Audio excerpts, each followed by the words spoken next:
Bismillahirrahmanirrahim. Assalamualaikum warahmatullahi wabarakatuh.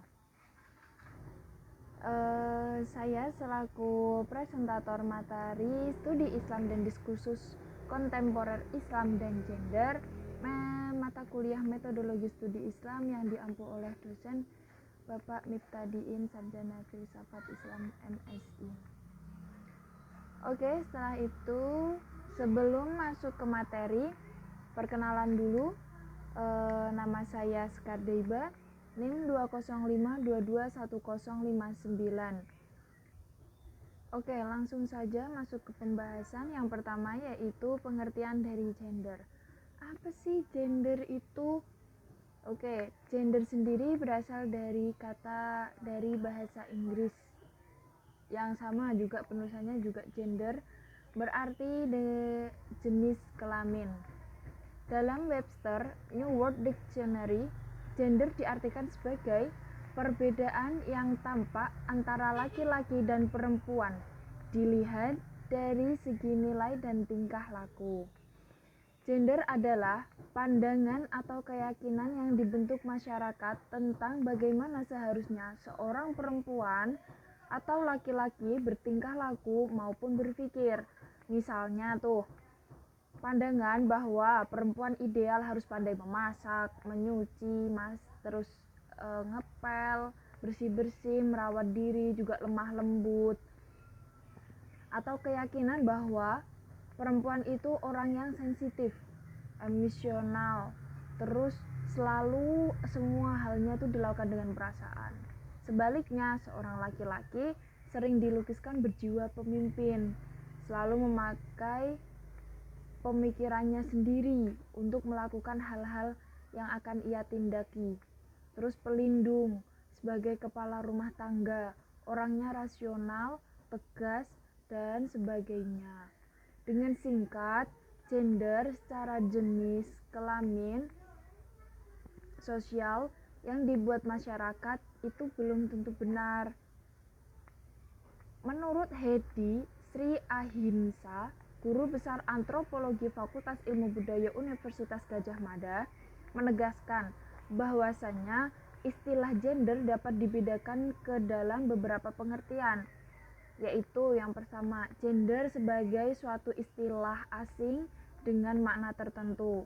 Yang kedua, gender sebagai suatu fenomena sosial budaya. Yang ketiga, gender sebagai suatu kesadaran sosial. Selanjutnya, gender sebagai suatu persoalan sosial budaya. Lagi, gender sebagai sebuah konsep untuk analisis, dan gender sebagai sebuah perspektif untuk memandang kenyataan. Gender pada mulanya adalah suatu klasifikasi gramatikal untuk benda-benda menurut jenis kelaminnya. Kesetaraan gender sering dituntut secara tidak proporsional, perlu kearifan yang lebih objektif dan realistis untuk mengembangkan konsep atau mengaktualisasikan konsep peran-peran gender yang lebih adil. Lalu bagaimana sih penciptaan laki-laki dan perempuan dalam Islam?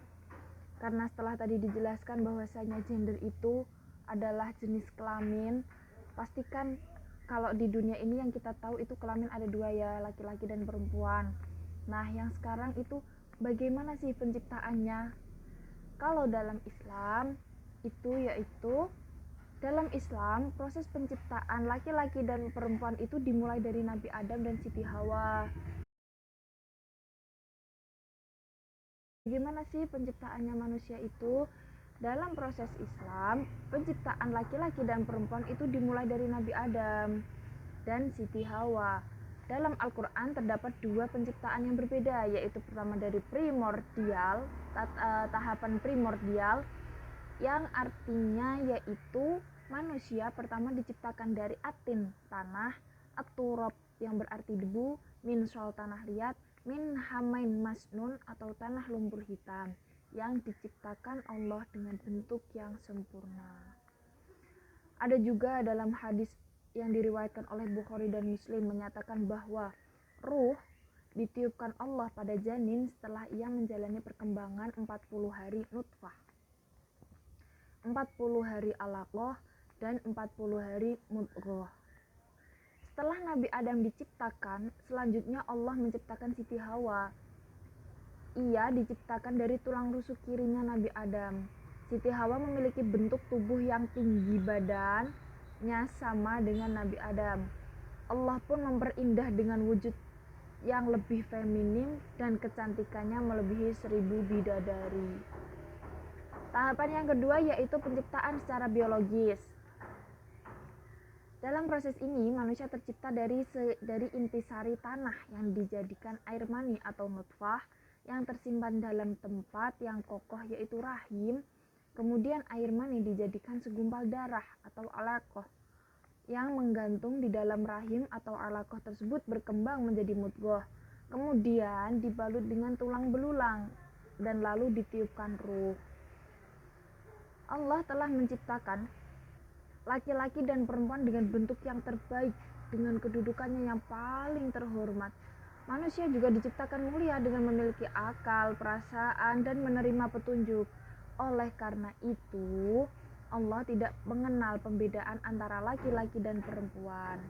Karena di hadapan Allah semuanya itu sama. Laki-laki dan perempuan mempunyai derajat dan kedudukan yang sama.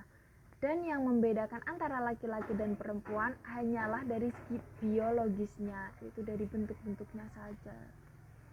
Dalam perspektif Islam, semua yang diciptakan Allah Subhanahu wa Ta'ala berdasarkan kodratnya masing-masing.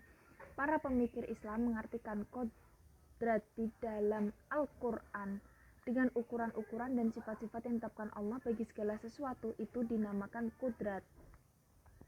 Dengan demikian, laki-laki dan perempuan sebagai individu dan jenis kelamin memiliki kodratnya masing-masing. Konsep kesetaraan dan keadilan gender dalam Islam sesungguhnya telah menjadi bagian substantif nilai-nilai universal Islam melalui pewahyuan, yaitu Al-Quran dan hadis, dari Allah yang Maha Adil dan Maha Pengasih. Laki-laki dan perempuan ditempatkan pada posisi yang setara untuk kepentingan dan kebahagiaan mereka di dunia maupun di akhirat. Karena itu, laki-laki perempuan mempunyai hak dasar dan kewajiban yang sebagaimana hamba Allah tidak membedakan ketakwaannya untuk bertakwa kepada Allah. Lalu, Dr. Nasruddin Umar dalam jurnal Pemikiran Islam tentang Pemberdayaan Perempuan tahun 2000, ada beberapa hal yang menunjukkan bahwa prinsip-prinsip kesetaraan gender ada di dalam Al-Quran. Yang pertama yaitu perempuan dan laki-laki sebagai hamba menurut sama-sama sebagai hamba. Ini terdapat dalam surat Ad-Dzariyat ayat 56. Dalam kapasitas sebagai hamba tidak ada perbedaan antara laki-laki dan perempuan. Keduanya mempunyai potensi dan peluang yang sama untuk menjadi hamba yang ideal dalam Al-Quran. Bisa diistilahkan sebagai bertakwa atau orang yang mutakin. Untuk mencapai derajat mutakin ini tidak dikenal adanya perbedaan jenis kelamin, suku bangsa, kelompok etnis tertentu sebagaimana disebutkan dalam surat Al-Hujurat ayat 13. Lalu yang kedua yaitu perempuan dan laki-laki sama-sama khaliful fil ard, yaitu khalifahnya dalam bumi, pemimpinnya di bumi. Kapasitas manusia sebagai kepemimpinan di bumi ini ditegaskan dalam surat Al-An'am ayat 156 dan surat Al-Baqarah ayat 30. Dalam kedua ayat tersebut, kata khalifah tidak menunjukkan pada suatu jenis tertentu. Artinya, baik perempuan maupun laki-laki mempunyai fungsi yang sama sebagai khalifah yang akan mempertanggungjawabkan kekhalifahannya di bumi. Yang selanjutnya yaitu perempuan dan laki-laki menerima perjanjian awal dengan Tuhan. Perempuan dan laki-laki sama-sama mengemban amanah dan menerima perjanjian awal dengan Tuhan. Ini tersedia atau disebutkan dalam surat Al-A'raf ayat 172, yakni ikrar akan keberadaan Tuhan yang disaksikan oleh para malaikat. Sejak awal sejarah manusia dalam Islam tidak dikenal adanya diskriminasi jenis kelamin. Laki-laki dan perempuan sama menyatakan ikrar ketuhanan yang sama. Al-Quran juga menegaskan bahwa Allah memuliakan seluruh anak cucu Adam tanpa pembedaan jenis kelamin. Surat Al-Isra ayat 70. Lalu, Adam dan Hawa terlibat secara aktif dalam semua ayat yang menceritakan tentang drama kosmis, yakni cerita tentang keadaan Adam dan Hawa di surga sampai keluar bumi. Terus selalu menekankan keterlibatan keduanya secara aktif dengan penggunaan kata ganti untuk dua orang, yaitu huma, yakni kata ganti Adam dan Hawa. Yang selanjutnya yaitu perempuan dan laki-laki sama-sama berpotensi meraih prestasi maksimum. Tidak ada pembedaan antara laki-laki dan perempuan. Ditegaskan secara khusus dalam 3 ayat, yakni surat Ali Imran ayat 150, ayat 195, An-Nisa ayat 124, An-Nahl ayat 97. Ketiganya mengisyaratkan bahwasanya konsep kesetaraan gender yang ideal dan memberikan ketegasan bahwa prestasi individual baik dalam bidang spiritualitas maupun karir profesional tidak mesti didominasi satu jenis kelamin saja. Secara kronologis, asal-usul kejadian manusia tidak dijelaskan oleh Al-Quran. Cerita penciptaan manusia bahwa diketahui melalui hadis.